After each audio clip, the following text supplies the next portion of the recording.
감사합니다. 맞습니다.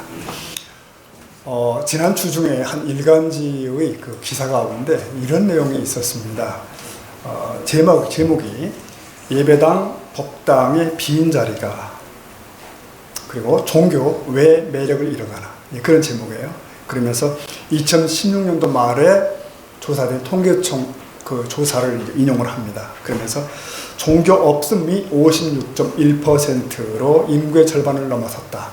그러니까 우리나라 인구 10명 중 6명은 나 종교 없어. 그렇게 얘기하기 시작했다는 거죠. 그러면서 그 후 3년이 된 지금 각 종교는 더 절박한 위기감을 호소하고 있다. 신자도 줄고 헌금도 줄고 금융권 대출도 제한받고 이렇게 나와 있어요. 그러면서 젊은이들은 종교를 갖는 것 자체를 자랑스러워하지 않는다. 그래서 부모조차도 자녀들에게 예배나 미사에 나오라고 권하기 어려운 실정이라고 써 있었습니다. 제가 이걸 보면서 이제 더 궁금했던 것은 그러면 이 기사가 말하는 대안은 뭘까? 뭐라고 말할까를 궁금했던 거예요. 그 끄트머리 이렇게 되어 있어요. 종교는 이제 소비자, 가로 열고 신자의 목소리에 적극적으로 귀를 열어야 한다. 이렇게 되어 있습니다. 그러니까 신자를 이제 소비자라는 개념으로 접근을 했습니다. 그리고 그들의 욕구를 충족시키면 교회도 종교도 살 수 있겠다. 그런 얘기겠죠. 좀 흥미롭죠, 여러분? 마치 가게가 손님을 이제 상대하듯이 그런 분석을 얘기를 하는 거예요. 근데 문제는 교회도 그렇게 또 가야 되는가 하는 고민이 생기는 겁니다.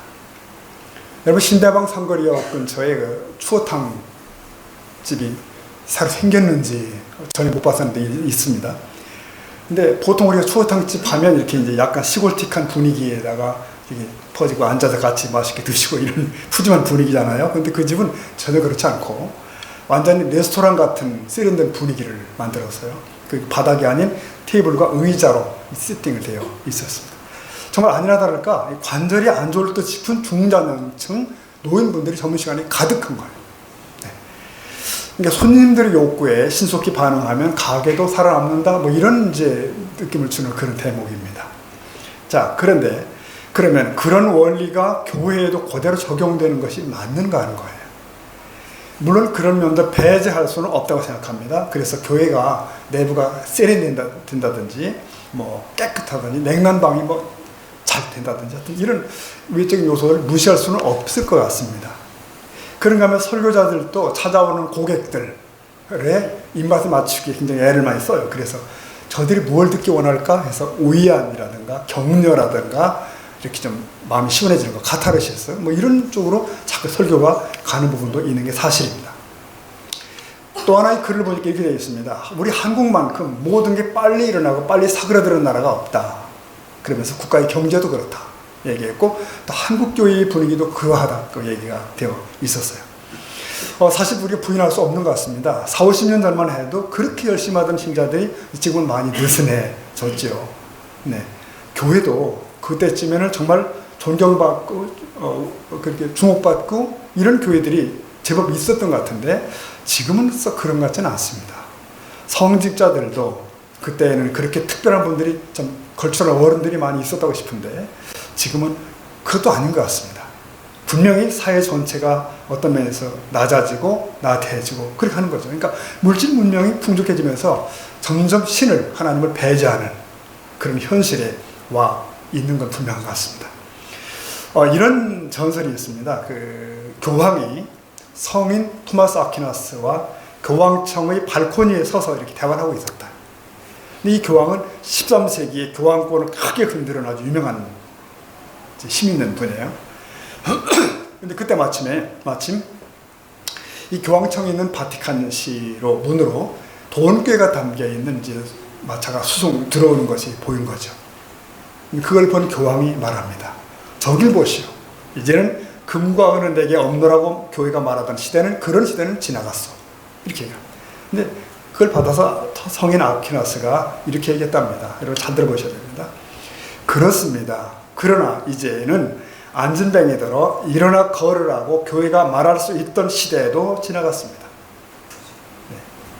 그러니까 여러분 은금의 부요가 교회의 참 능력을 오히려 빼앗아갔다. 네, 그런 뜻이죠.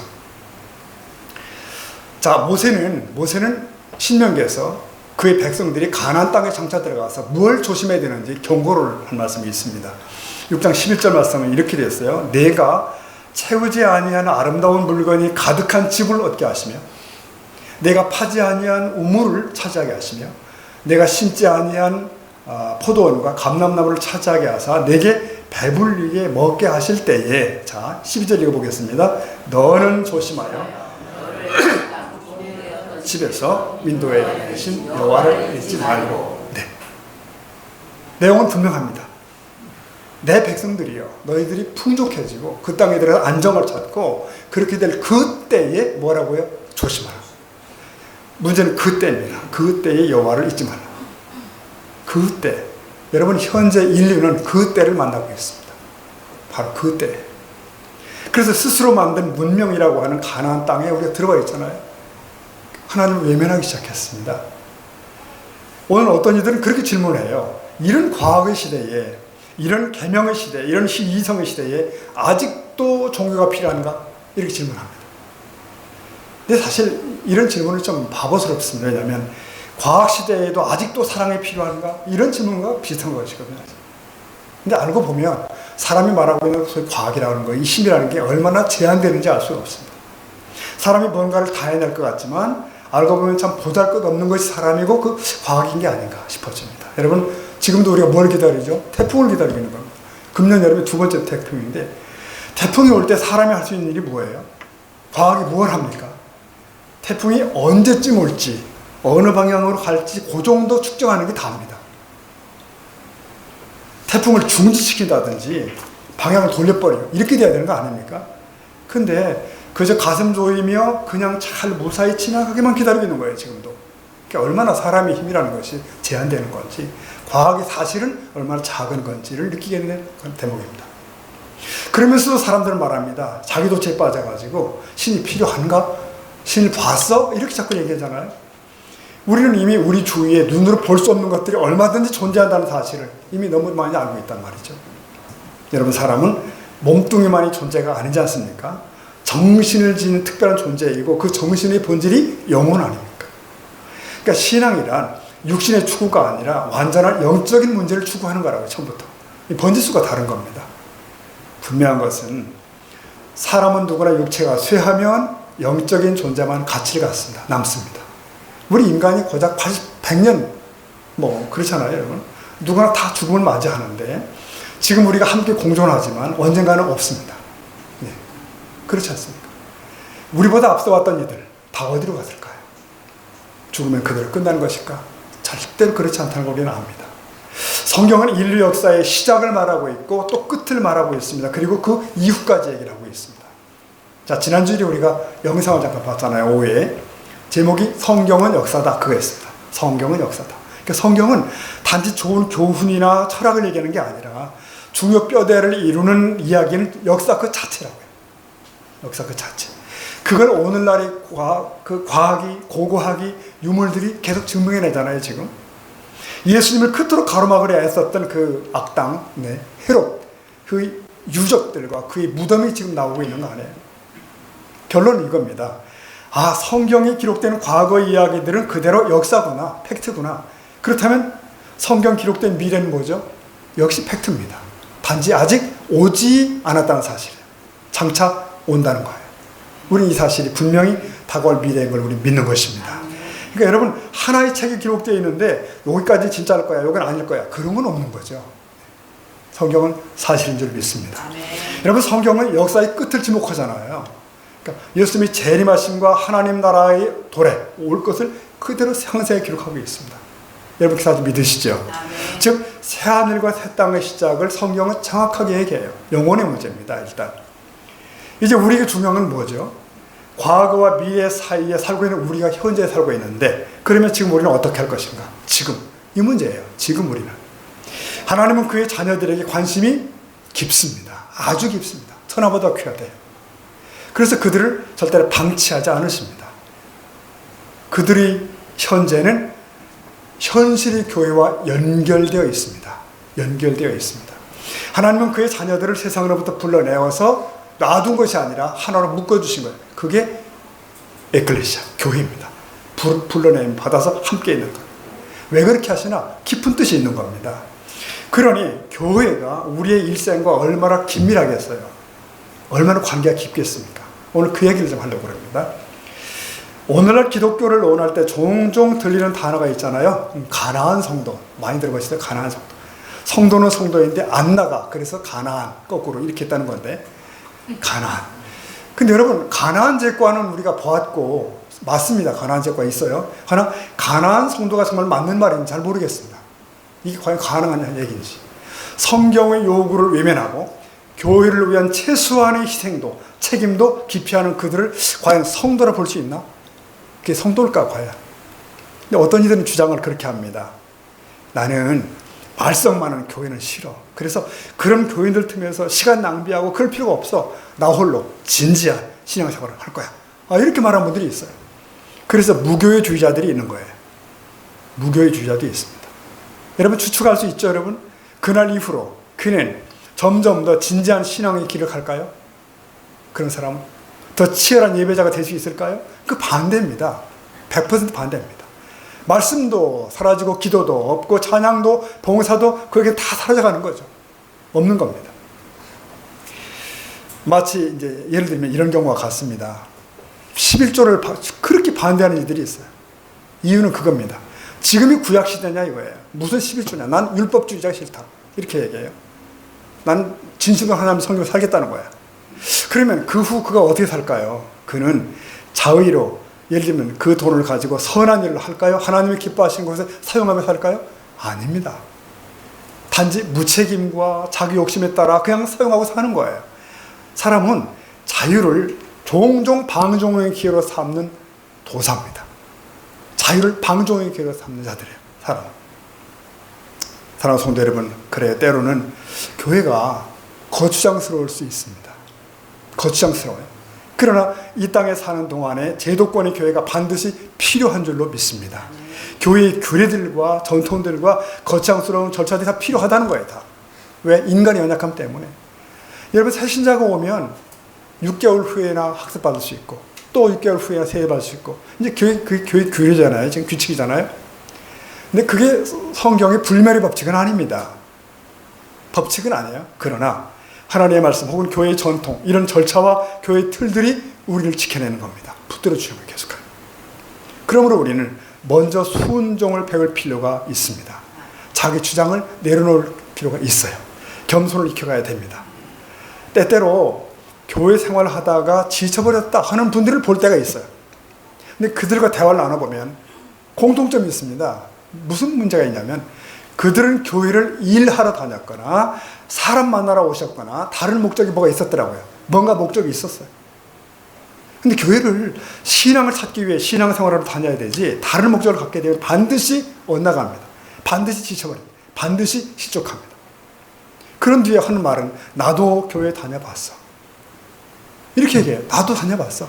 근데 교인들 못 쓰겠더라고. 목사들 못 쓰겠더라고. 이런 말을 합니다. 사실은 문제가 자기에게 있거든요. 자기에게. 성도 여러분, 전번에 말씀드렸습니다. 우리가 성도인데 성도인 나를 향한 하나님의 지금 목적이 뭔지 아십니까? 말씀드렸죠. 내가 하나님의 자녀답게 성장하는 문제예요. 변화되는 그 문제예요. 그러니까 비록 예수를 믿어 거듭났고 구원받았다 할지라도 그것은 뭐라고 그랬죠? 신분의 변화입니다. 신분이 변화됐어요. 그러나 이제 수준의 변화가 과제로 주어져 있습니다. 우리 모두에게. 예수님의 성품과 모습처럼 변화되기를 하나님은 고대하고 계시는 거예요. 우리에게. 성부 하나님 입장에서 성자 예수님은 맏아들 격입니다. 예를 들면. 근데 그 셋째, 넷째 그 뒤에 우리가 있는 거죠. 그래서 사도 바울은 말하기를 내가 그리스도를 본받는 자 된 것 같이 너희도 나를 본받는 자가 되라. 그러니까 사도 바울도 우리의 한참 형님이시죠. 우리도 그 뒤 따라가는 거예요. 그러니까 우리는 예수님의 모습을, 예수님의 온유함을, 예수님의 겸손함을 배워야 됩니다. 그 인품을 배워야 돼요. 천국 문 앞에서 성부 하나님은 아들답게 변화한 우리를 만나시려 대기하고 계신 거예요. 그리고 그런 우리에게 자신이 마련하신 나라를 어떻게 해야 유업으로 주시려고 한다는 거예요. 유업. 그러므로 오늘 우리에게는 뭐가 필요합니까? 훈련이 필요합니다. 훈련이 필요해요. 그리고 그 현장이 교회예요. 한번 따라 하십시다. 교회는 훈련소다. 네. 여러분 훈련소에서 가장 필요한 게 뭘까요? 밥 잘 먹는 거? 밥 잘 먹습니다. 놔둬도 인내가 필요합니다. 견딤.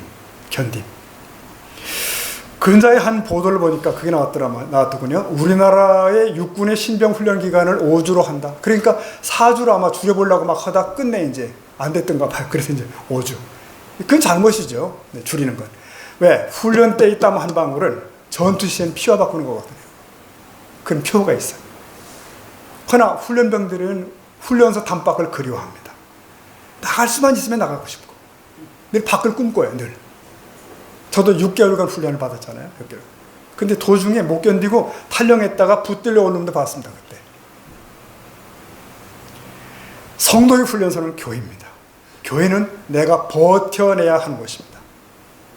버텨내야 하는 곳입니다. 요즘은 인내라는 미덕이 사라진 세대지 않습니까? 그러니까 참는 건 바보야 이렇게 말하는데, 그러나 교회가 힘들어도 내 자리를 지킨다는 게 그렇게 중요한 문제예요. 아멘. 이전에는 성도들이 그렇게 생각을 했습니다. 한 교회를 선택하고 등록하고 그건 마치 결혼과 같다 생각했어요. 신중히 하고 그랬어요. 그래서 일단 등록하면 그날 이후로 그 교회와 같이 사는 거죠. 같이 가는 겁니다. 요즘은 많이 바뀐 것 같아요. 그죠?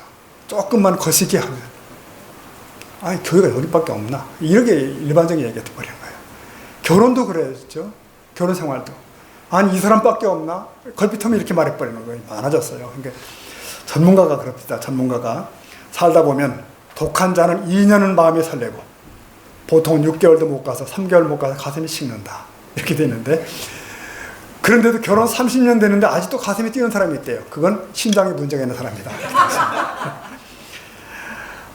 여기서 중요한 건 그거라고 그랬어요. 배우자를 통해서 나의 정체를 본대요. 나를 본대요. 나를. 결혼의 의미가 뭔가? 나의 진짜 모습을 보게 한다는 거랍니다. 유명한 팀켈러 목사님이 이런 말을 했습니다. 도저히 이 남자는 안 되겠다 할 때 이를 악물고 6개월 견디면 새로운 감정이 생긴다 그랬습니다. 나는 지금 못 견뎌요.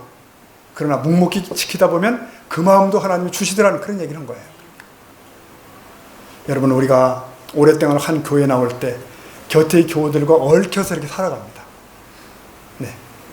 교회 안에서 나를 발견합니다. 그리고 나를 고칠 수 있는 기회를 주시는 거예요. 나의 모난 성격, 나의 이기적인 속성들, 나의 나 중심적인 태도, 이게 다 드러나거든요. 사실은 다. 거기서 지지고 볶으면서 나의 연약함이 정말 다 드러나게 돼요. 내가 발견하게 돼요. 내가 이랬나? 그래서 결국 자신을 회개하고 남을 용납하고 이게 반복되는 거죠. 그러면서 내가 하나님의 뭐가 진정한 자녀가 되어가는 것이죠. 이게 하나님의 공동체 생활을 통해서 우리에게 주시는 선물인 줄로 믿습니다. 네. 여러분 생각해 보십시오. 어느 부모, 어느 형제가 우리 교우들처럼 이렇게 자주 만나요? 이렇게 같이 밥 먹고 늘 대화 나누고 그럽니까? 이게 보통 관계가 아닌 거예요, 사실은. 그럼에도 기억해야 되는 것은 교회는 정말 부족한 사람들의 모임입니다. 함께 자라가야 된다는 거죠. 인내하며. 여러분 학교를 한번 생각해 보십시오. 아이들이 자라면서 초등학교 나오고 그 다음 중학교, 고등학교로 올라가지 않습니까? 거기서 친구를 사귀고 선생님께 복종하는 것도 배우고 공동 생활하는 것도 또 다 익히고 그럽니다. 물론 때로 독학하고 검정고시 해가지고 성공한 사람들도 있어요. 네. 그러나 대부분은 그 길을 가려고 안 하죠. 학교로 보내죠. 자녀들을 진학시키고. 왜요? 학교에서 배우는 게 있는 거예요. 학교에서 공부만 하는 게 아니지 않습니까? 혼자 크면 사회성이 떨어지더라, 친구를 사귈지 모르더라, 어우러질지 몰라, 여러 가지 문제가 발생해요. 이게 바로 집단의 효과라는 거거든요. 집단의 효과. 그러니까 여러분 졸졸 흐르는 시냇물을 가만히 보시면 거기 조약돌들이 굉장히 아름답죠. 동글동글 다 그래가지고 오랜 세월 서로 부딪히고 마찰하고 그러면서 그런 아름다운 것이 만들어져 온 거예요. 그러므로 서로에 필요한 거죠. 우리도 그런 생각하셔야 됩니다. 우리는 서로가 필요하다. 네. 다시 말하면 당신이 필요하다. 이렇게 생각해요. 없어져가 아니라 필요한 겁니다. 한번 따라합시다. 당신이 필요합니다. 네. 네, 그게 우리의 존재입니다. 네, 존재입니다.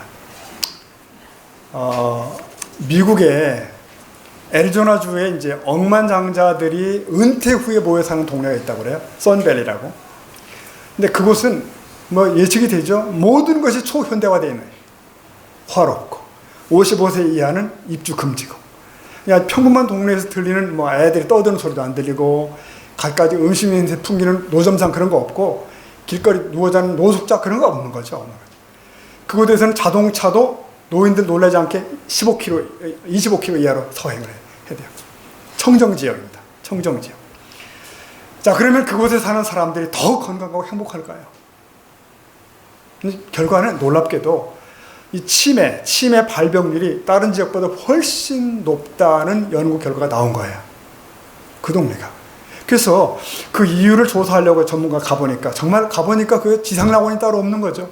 모든 편의시설이 완벽하고 최신 의료시설 다 있고 다 있는 겁니다. 근데 연구 결과 그곳에 있는 사람들이 더 치매에 걸린 이유가 뭐냐? 세 가지를 얘기를 했어요. 하나는 일상적으로 겪는 스트레스가 아예 없다. 또 하나는, 둘째는 생활고에 대한 걱정도 아예 없다. 셋째는 생활의 변화가 없다.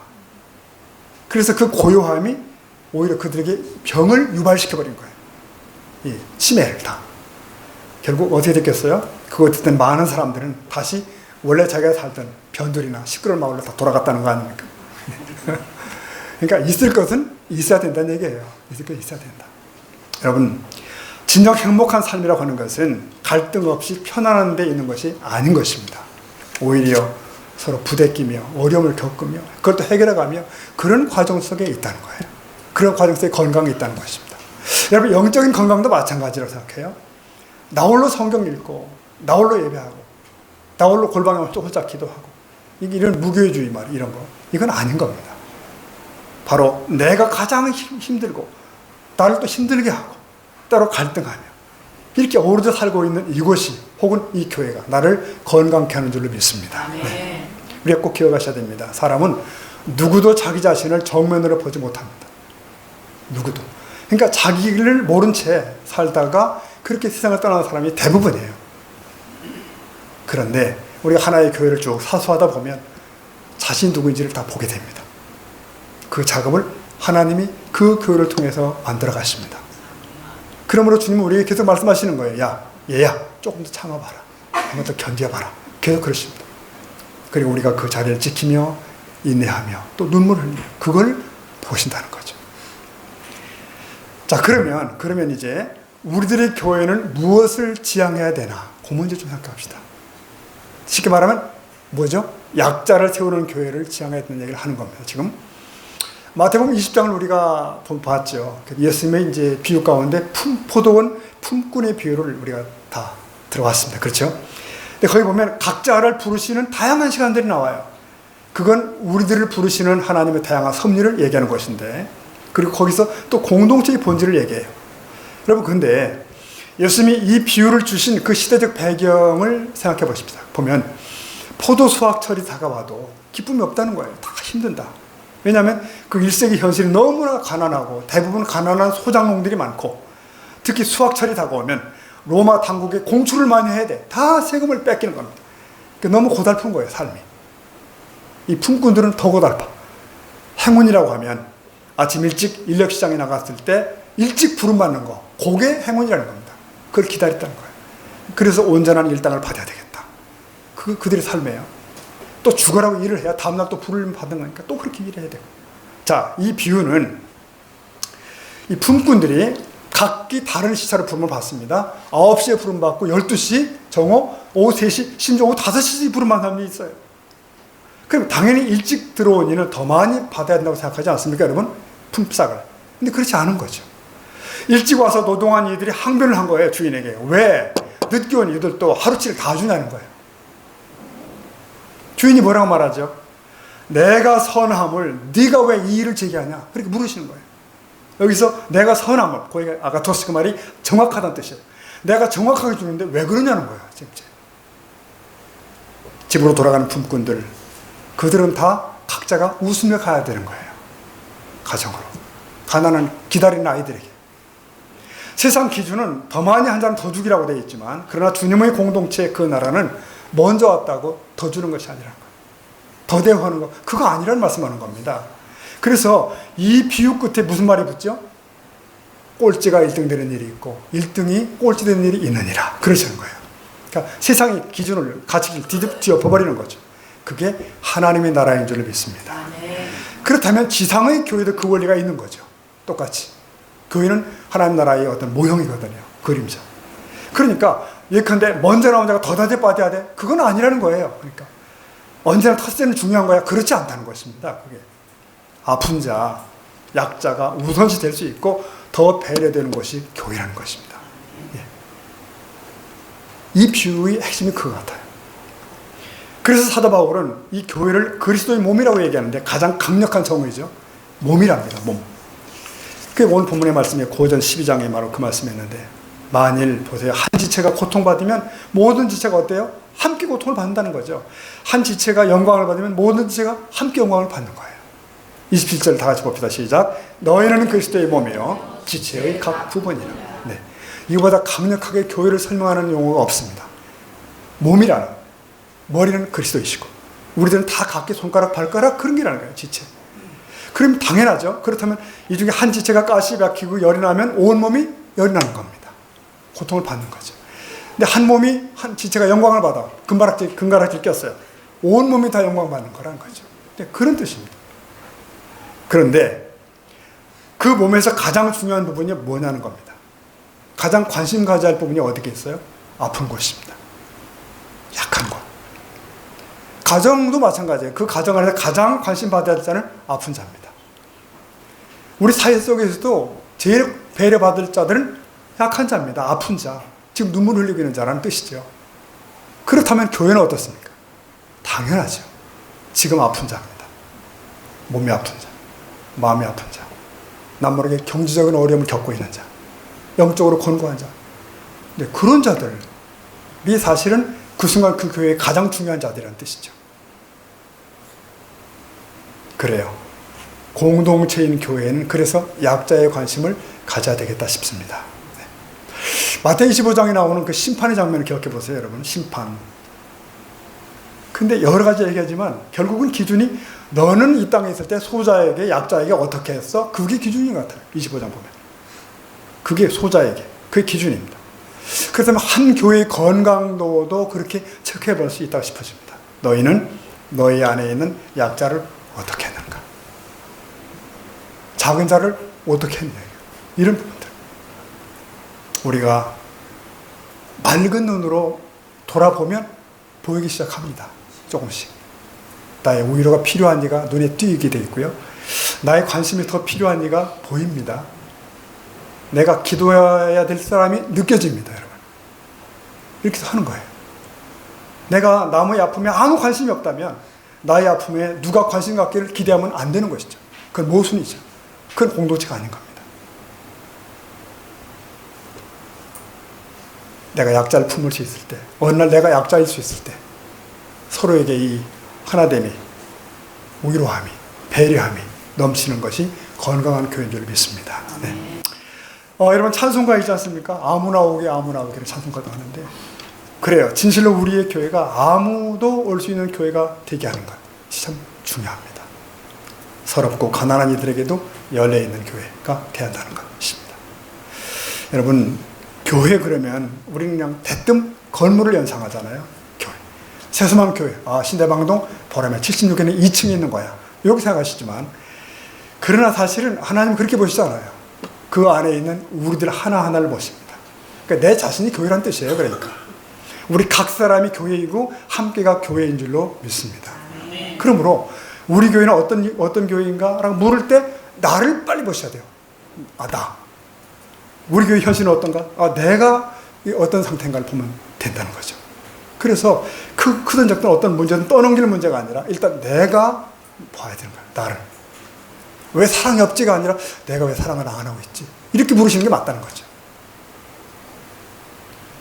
예수님 말씀하셨지만 자기 들보가 분명히 있음에도 잘 안 보이는 게 우리예요. 잘 안 보입니다. 그리고 남의 티끌은 거슬러 못 견뎌요. 도저히 못 보이겠어요. 교회가 바로 서려면 그래서 나부터 교회에 대한 거창한 이론을 세우는 것이 아니라 나 자신부터 세워가는 일을 시작해야 됩니다. 주님 안에서 하나씩 둘씩. 약한 이 꼴을 보고 여러분 창세기 9장 읽다 보면 노아 할아버지의 실수가 나오죠. 참 영적인 어른인데 그런 분도 그런 실수를 하네요. 또 어쨌든 노아 홍수 끝났는데 마음이 풀어져 가지고 포도주를 한 잔 건강하게 드시고 옷을 다 벗어제낀 채 열이 많으신 거 봐요. 잠이 드셨는데 함이라는 아들 녀석은 그걸 밖에 나가 떠들고 다니는 거예요. 우리 아빠 보라고 다 벗고 잠들고 있다고 지금. 다른 샘과 야벳은 아버지 함으로 빨리 덮죠. 네.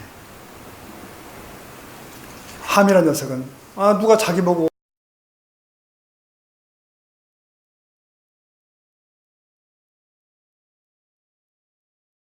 가지고 나중에 저주를 받습니다. 여러분, 부모가 실수했을 때 자식은 어떻게 해야 되는가? 가족은 검사 노릇하면 안 된다. 뭐죠? 변호사만 돼야 된다. 그게 가족입니다. 덮어주며 고칠 수 있고 정죄해서 비난해서 고칠 수는 없다.